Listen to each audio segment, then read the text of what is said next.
fortune. If you've got what it takes, call us on 082 17303.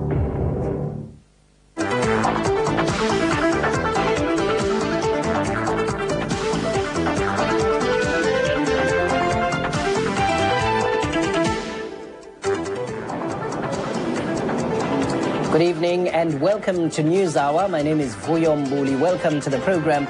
We're broadcasting today from the World Conference Against Racism here in Durban. It's the International Conference Center. Let's take a look now at the news headlines. The pioneering South African heart surgeon Chris Barnard has died. The World Conference Against Racism gets off to a shaky start. And victory for Michael Schumacher in an incident-packed Belgian Grand Prix. With more on the sports news headlines, let's go back to Johannesburg now. Good evening, Robert Marawa. Good evening, Vuyo. Thank you very much. In sports news today, Morocco Swallows head the Premier Soccer League table. The Natal Sharks outscored the Eastern Province Jumbos by 7-1. And the South African Powerboat Championships gets underway at Tsanin. And of course, ace Michael Schumacher clinches a record 52nd Grand Prix victory. More on those stories later on. Thank you very much, Robert. And tributes have been pouring in for pioneering heart surgeon Dr. Christian Barnard, who died today while on holiday in Cyprus. Barnard, who performed the world's first human heart transplant in 1967, died at a hotel in the western resort of Paphos. He was 78. Employees at the hotel where Barnard had been staying for the past 3 days said he suffered a suspected heart attack. They said Barnard collapsed while reading one of his own books. A nearby guest, who also happened to be a doctor, tried unsuccessfully to revive him. Barnard was born on November 8, 1922 at Beaufort West in Western Cape. He was educated at Beaufort West High School. He studied medicine at the University of Cape Town and the University of Minnesota. In Minneapolis, he switched from general surgery to cardiology and heart-lung surgery. Barnard began his distinguished career as a resident surgeon at Groote Schuur Hospital. He has always provided great support to the hospital, and for this we've been most grateful. And we have tried to honor him by establishing a museum within the hospital, within the actual theatre where the first heart transplant was done. The colourful Barnard became a household name after performing the world's first heart transplant on December 3, 1967. He took a still beating but seriously diseased heart from the chest of a 53-year-old grocer, Louis Washkansky, and replaced it with the heart of a 25-year-old Dennis Daval, who had died in a road accident. Daval's heart began beating again, and Washkansky lived another 12 days. The operation made Barnard, son of a poor Christian missionary, an overnight celebrity. Rheumatoid arthritis forced him to give up surgery in 1983. He spent his last years touring the world, giving lectures and dividing his time between Europe and his farm in Cape Town. He is survived by 4 children. Crosby Amos, SABC, Johannesburg. Now, the former President Nelson Mandela expressed shock and sorrow at Professor Barnard's death.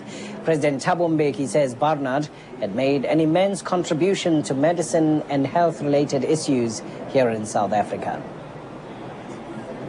I think it is a loss to the country. I think to the world of medicine beyond South Africa, because clearly this is a pioneer scientist, and I would hope that as a country we would want to pay the necessary tribute to him, and perhaps also to say something about some of the things that he tried to do after he retired.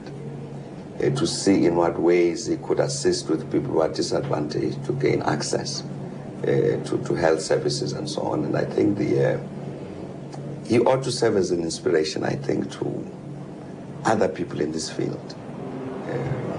The developed world is ready to assist in overcoming the legacy of slavery, colonialism and racism. That's the word from President Thabo Mbeki, who was speaking during an interview with SABC News at the end of the special session with heads of state here at the World Conference Against Racism in Durban. Mbeki said there was a need for African countries to work together with the developed world to free billions of people from the cycle of poverty. Have entire communities of billions of people who carry the negative burden of the consequences of colonialism and slavery and so on. You couldn't conceivably address that by saying, I'm going to give each person $10. You can't. The fact of the matter is that you've got to come at it by saying, how do we transform these societies to take these billions of people out of poverty to a situation of racial equality in society? And you're not going to address that by saying, well, perhaps, indeed, as you correctly pointed out, Jewish people might have had monies at a certain time in banks in Switzerland, and you can identify each one of them. That doesn't address the issue. But racism is also very much an attitude, a psychological problem. How does MAP then begin to address poverty and race when largely its manifestations are at the psychological level? We've got to overcome this legacy of slavery and colonialism and racism on the African continent. And that legacy is in very, very good measure defined by these levels of poverty.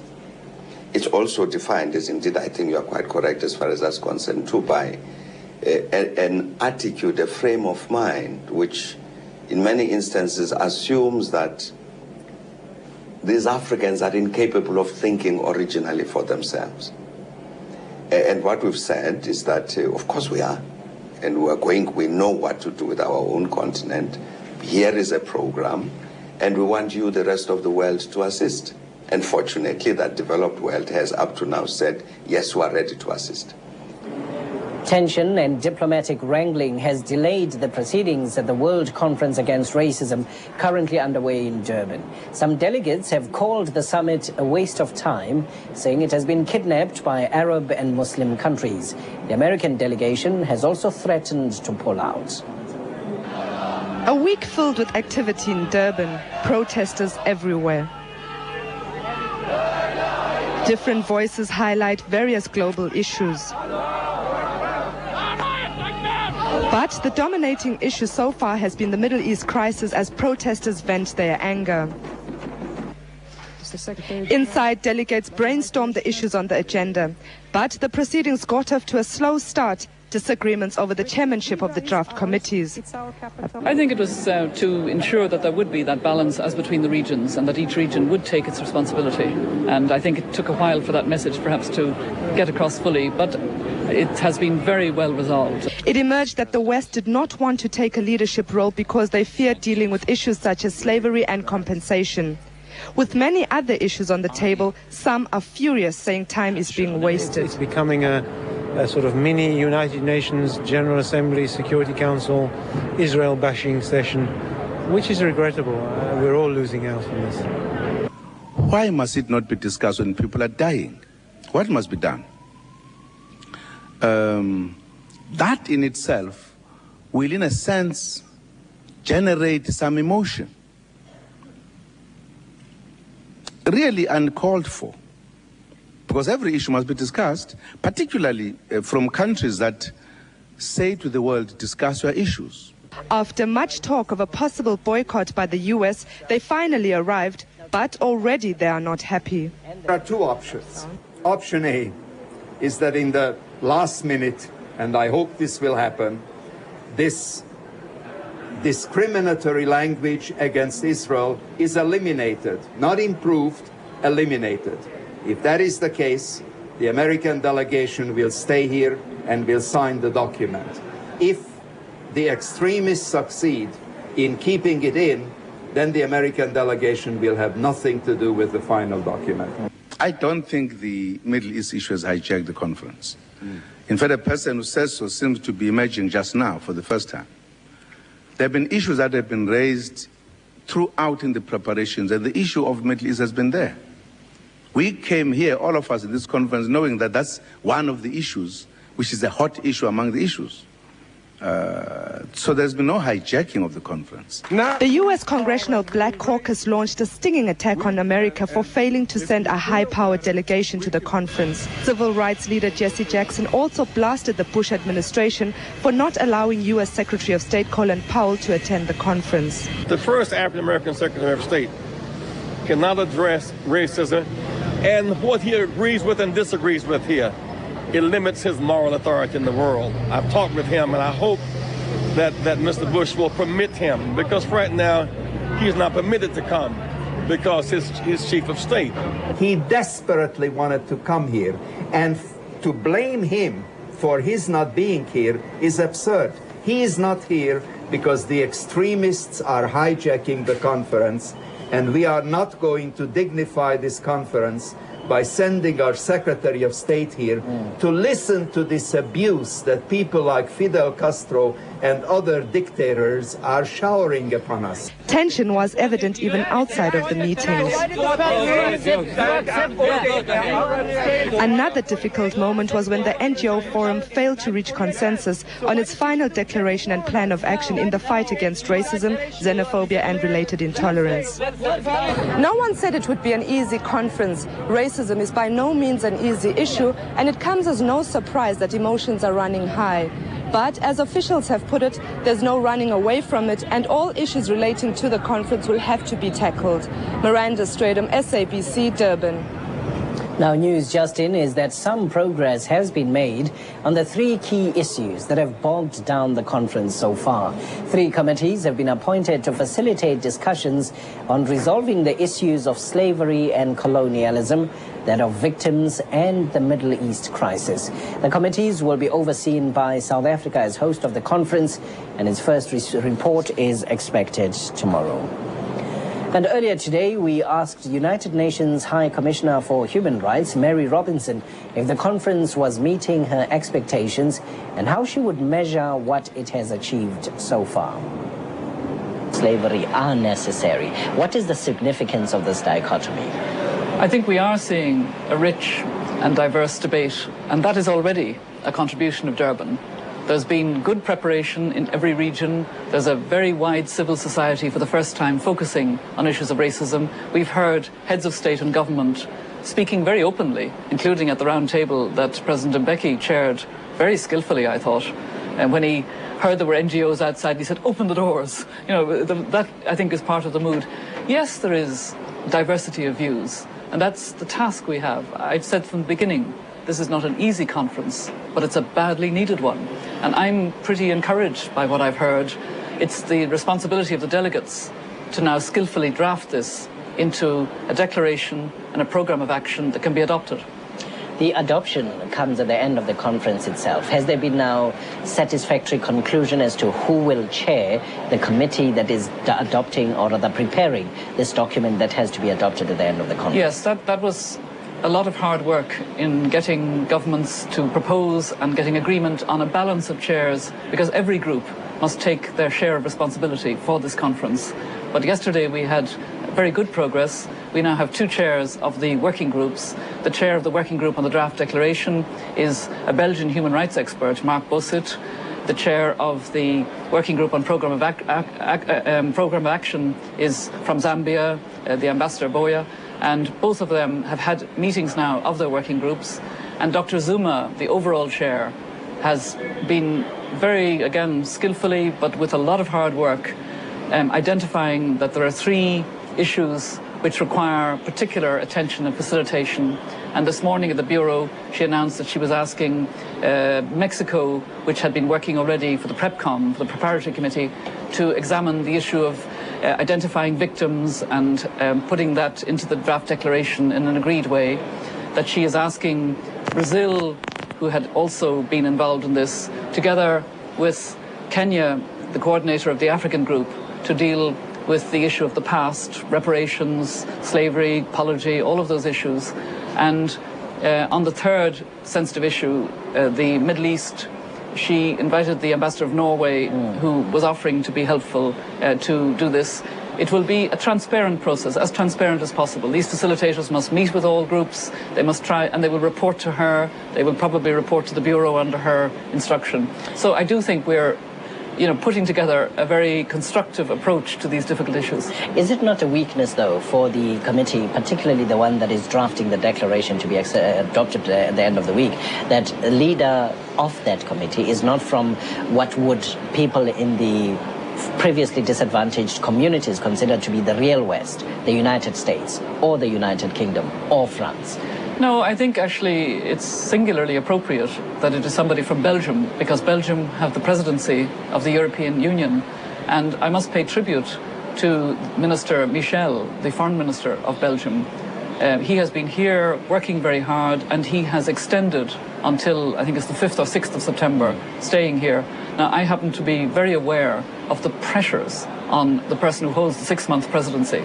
And I think it's a great vote of confidence in this conference that Foreign Minister Michel is staying with us. We had two other senior foreign ministers from Europe yesterday, the German foreign minister and the Italian foreign minister, but they have again gone away because they have busy programs. But he is staying on behalf of the EU, and I think Belgium in the chair of that working group is an important signal of the kind of involvement we need and we want.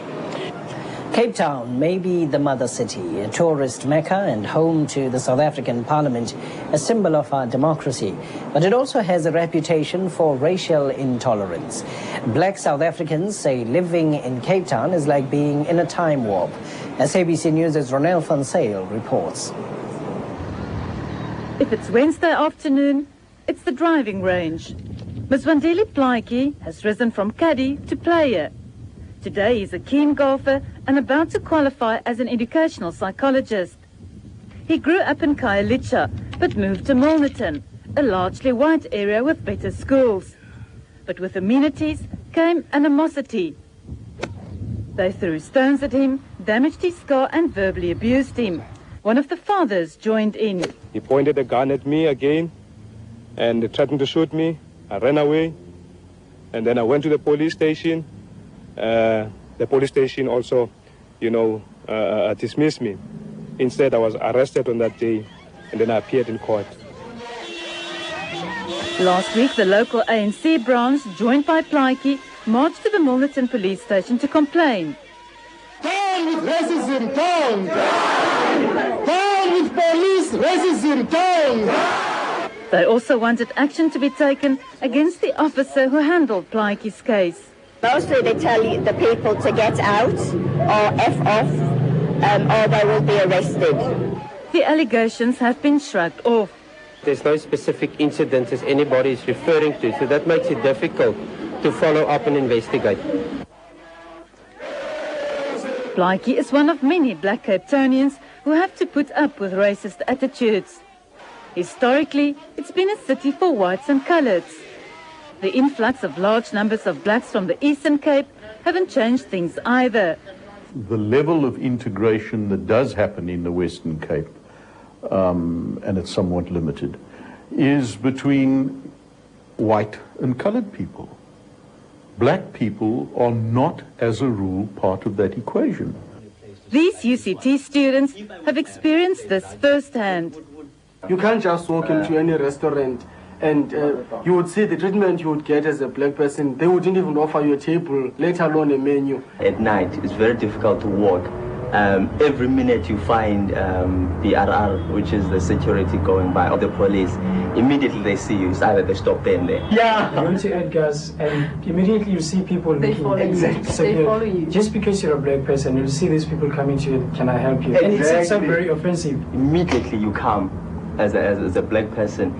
The person that's the other's going to hold the pass and stand right there until you pass. And white people are discriminating against black people and the colors as well. They'd be so nice to you. Just walk out of that classroom. Walk out of the classroom, they'll act like they've never seen you before. Not being able to speak Afrikaans, the dominant language here, doesn't help either. You must, when you open your mouth, speak in Afrikaans or else you won't be helped. Explaining racist attitudes triggers a hot debate. This is to do with the history of the city. Predominantly, it belongs to white people and colors. How do you expect people, like ordinary people like myself, to change from being racist if it's being entrenched at provincial level? Africans in other provinces are more in a superior position. Racism is to do with economic imbalances. Those who have looked down at not exclusively. It doesn't mean the method that you are not rich, that you cannot be a racist. The services that we're getting as black people, we are saying we are discriminated primarily because of our color. You have people in Khayelitsha who are dying because of malnutrition. dying because of lack of water. And then you go to Constantia, people are dying because of their drowning on their swimming pool. Maybe it's a number of factors behind racism in Cape Town. Because of the history of the town of wanting to expand an African presence both under apartheid and colonialism. Secondly, because of the nature of town planning, which is to where amenities are and which communities you give amenities to. Third, it's the nature of political leadership, actively promoting racial scaremongering and ethno-nationalism. And finally, I think because of the way that services are allocated in this town. Africans are always the people that get services last. To build a new Cape Town, maybe there's a need for education, political leadership, economic empowerment, and also a change of heart. You know, it's good, you know, God does not make mistakes. The fact that we are different, you know, that's God's creation. Renel van Zyl reporting from Cape Town. Former President Nelson Mandela met the Cuban President Fidel Castro at his residence in Houghton, north of Johannesburg today. Castro emerged from the meeting with Mandela happy about Mandela's state of health and the fact that Mandela had kept abreast of world politics. He said this was one of his happiest days and that he felt privileged. Mandela expressed his appreciation for the role Castro played in the anti-apartheid struggle and announced that he'd like to visit Cuba before the end of the year. Now, when we return, we talk to the man at the center of Cape Town's renaming of the streets debacle, Peter Murray. Stay with us.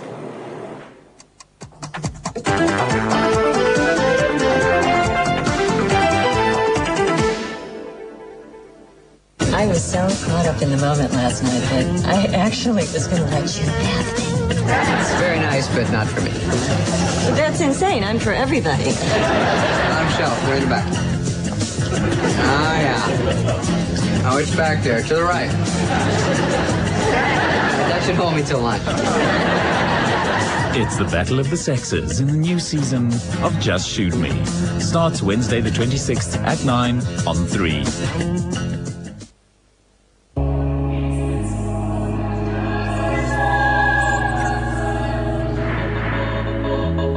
In a world of infinite business possibilities, where systems must integrate with expertise, must integrate with infrastructure, must integrate with intelligence. Isn't it nice to know there's a single, simple solution?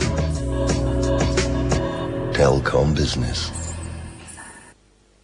The very best of UB40 on one CD. Plus a 5-track bonus disc. I got you, babe. I got you, babe. Come on, baby, light my fire.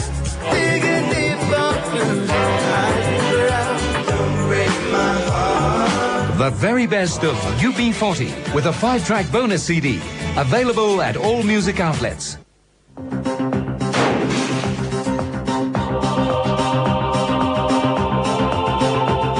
Three months ago, there was slaughter at East London's aquarium.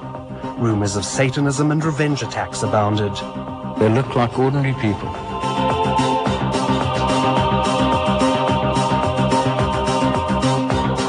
On the trail of the penguin killers. Special assignment, Tuesday at 9:30 on SABC 3. Also available on Newsbreak.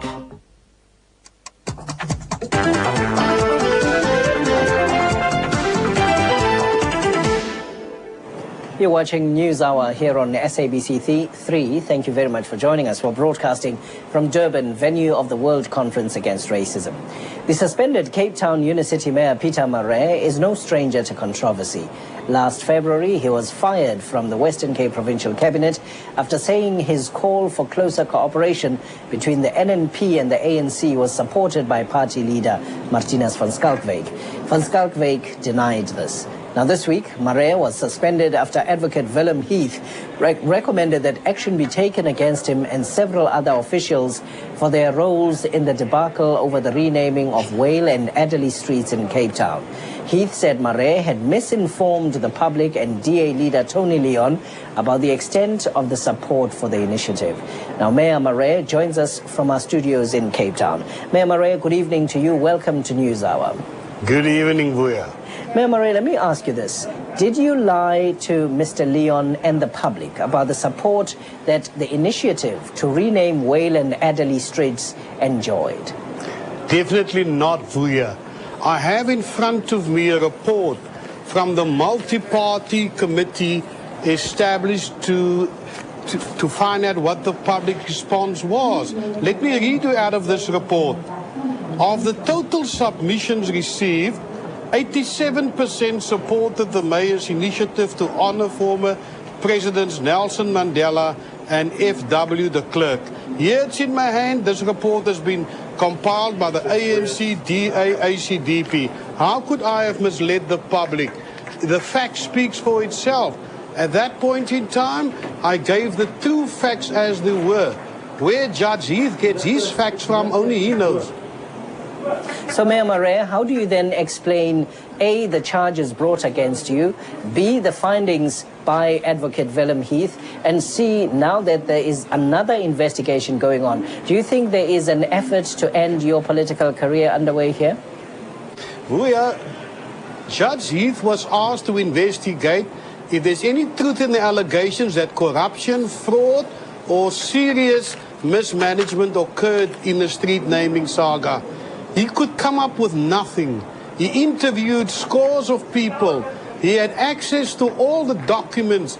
And his conclusion was he couldn't find any evidence that either myself or Johan Smith or Ben Kieser were involved in corruption or fraud or serious mismanagement. But he doesn't say that. He says to you that in his findings that you misinformed the public. He says that you told an untruth to Mr. Tony Leon. Those are the things that he accuses you of. He talks about you misrepresenting the council, in fact.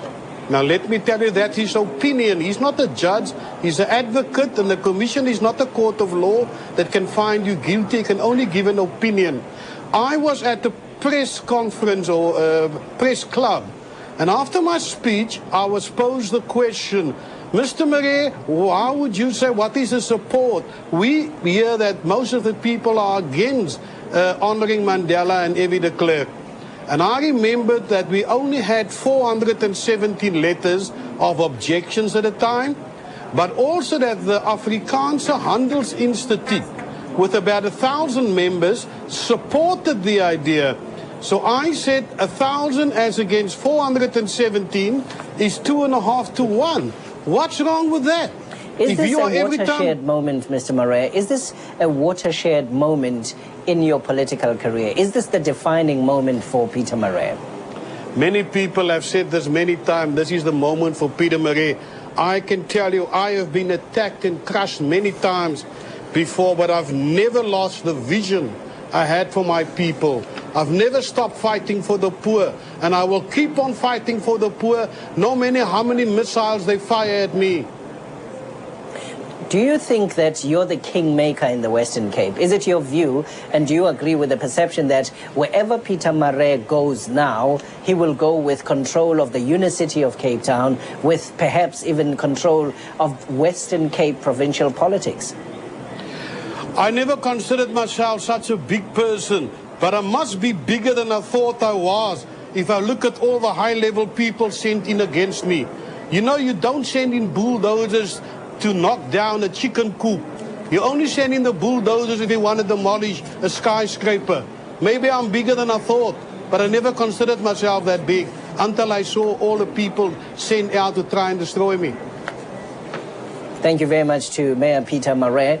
joining us from our studios in Cape Town. Thank you very much, Mr. Mayor, for your time. Of course, Mayor Peter Murray has been suspended following the findings of the commission led by Advocate Willem Heath. Let's move on now to other news. A failed fire has damaged 12 cars at the Supersport Show sports exhibition in Centurion, south of Pretoria. Show organizers say the cars were parked outside the demarcated parking area adjacent to the park in long, dry grass which caught alight.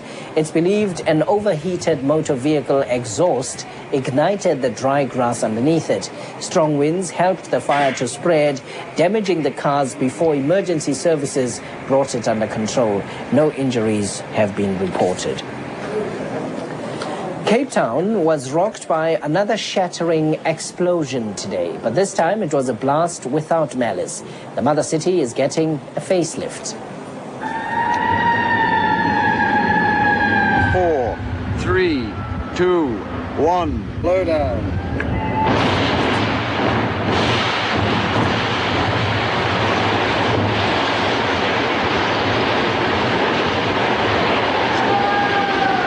Spring started with a big bang in the mother city. The implosion drew onlookers from far away. It's a scene many people only see in movies. We had to cut away the building 5 meters on either side from the other buildings to allow for the space for the building to come down. That took approximately 6 weeks. There's approximately about 95 kilograms of explosive in the building. With cranes and caterpillars scraping away the old, the city's foreshore area is preparing for the new. The 34-year-old building is making way for a new 16,000 square meter office building. Today's implosion is part of the mother city's renewal. Themba Jacobs, SABC, Cape Town. For the past 8 years, law enforcement agencies have been able to tap the telephone conversations of suspected criminals. However, with new age technology, legislation needs to be updated so that cell phone calls, email, and other means of electronic communication can be legally monitored. However, the privacy of individuals remains a great concern. The good news about the Interception and Monitoring Bill currently being considered by Parliament's Justice Committee is that ordinary day-to-day cell phone conversations will remain private and confidential. It's the criminals that the government is after, more specifically, serious organised crime. We must take into account what are the objectives of this bill, what are the objectives to intercept and monitor. And taking that into account, first of all, I think that we must concentrate on organised crime, and then maybe we must concentrate on only priority crime. Priority or serious crime is defined as any threat to the security, economy or national interest to the country. In order to intercept and monitor communications in that regard, the offence must take place on an organised and regular basis. Permission must be granted by the Office for the Control of Interception and Monitoring of Communications, currently headed by retired Judge Goodman Gordon. He points out that murder is also considered to be a serious crime. Now the question arises, if someone has committed a murder and one of the investigating authorities is trying to find out who that person is, and there is suspicion on A or B or C, why, if it comes to the judge, must they satisfy that that murder has been committed on a regular basis or on an organised basis or something else? I say nonsense. While the lawmakers consider under what conditions private communication may be intercepted and monitored, many individuals are concerned about the possible invasion of their privacy. You shouldn't interfere with people on their conversation on the line, on the phone, because it's not fair. No, definitely not. I'm feeling they're invading people's privacy. No, I've got no problem with that. Cellular network operators are equally concerned that the constitutional right to privacy is not tampered with. We recognize government's need to combat crime in this country, and MTN will certainly do everything in its power to assist. But at the same time, there is the dichotomy of our owing our customers a certain protection to their constitutional right to privacy. So our feeling is that provided the necessary checks and balances are put in place, the necessary constraints and judicial vigilance over the requests for monitoring, we would conscribe to supporting the attempts to reduce criminal activity in the country. Currently, prepaid cell phone cards can be bought anonymously over the counter. But if the bill becomes law, names and addresses of clients will have to be provided. Shop owners say it will be a logistical nightmare. I don't think it's going to work because it's going to be a logistical problem that's going to have no end. What I would suggest, if they really need to, or if they feel that they have to do that, is with each starter pack you can do that. Cell phone and computer communication are being used increasingly by organized crime syndicates, and something must be done to combat the scourge. But there's a fine line between investigating crime and invading the privacy of individuals. It's something the lawmakers will have to bear in mind as they finalize the interception and monitoring bill. Jannie van Rensburg, SABC, Parliament.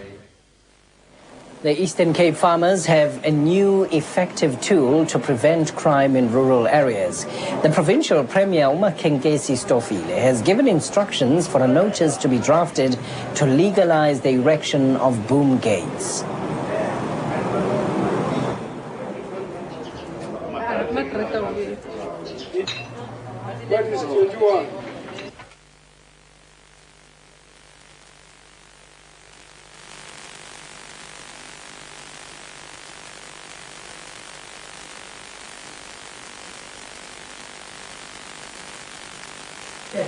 Located 8 suspected stolen vehicles, unlicensed firearms, dagga and several other items during a raid on the east end of Gauteng this morning.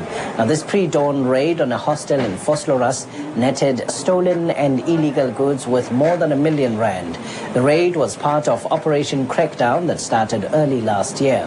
17 suspects have been arrested. They're expected to appear in the local magistrates' court later this week. Now on to other news tonight. Thousands of visitors